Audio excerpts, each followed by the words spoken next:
หลังจากไปเลาะหอบถีบหอบแดนสุดท้ายก็ฮอดห้องเอื้อยห้องน้องข่อยแล้วทุกคนเอ้ยนี่แหละพวกเพิ่นเฮ็ดงานส่งผลหมอกผลไม้เด้อทุกคนเอ้ยเนาะอยู่นี่เพิ่นก็ได้เงินได้คำดีๆทุกคน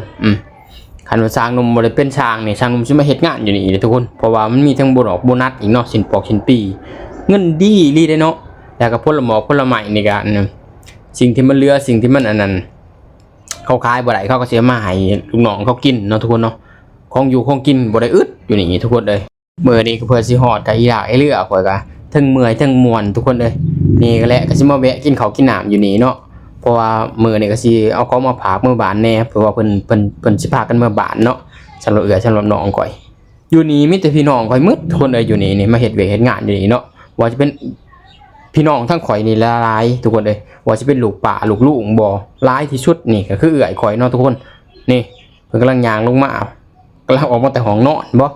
ข่อยไปหอดก็เป็นเวลาอยู่ประมาณเกือบ5 โมงเลยพี่น้องก็สิมาแวะกินข้าวกินน้ำอยู่นี่แหละแล้วจังสิคอยกลับนี่ก็เป็นน้องสาวข่อยเพิ่นกำลังถือผ้าแก่อะไรทุกคนเอ้ยไก่สิขอดแล้วมั่งเบิ่งเลยก็สิมาพากข่าวพากคองเมื่อบ้านแน่เนาะข่อยบ่ได้มื้อเนาะดนที่ข่อยสิมาที่1ทุกคนเอ้ยหาเอื้อยหาน้องข่อยนี่เพราะว่าบ่แม่นหยังดอกสร้างหนุ่มเป็นคนเฮ็ดเวียกเนาะ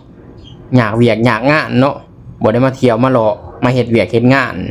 ก็เลยติดเวียกติดงานทุกคนเลยบ่ค่อยมีเวลามาหากันหรอกทุกคน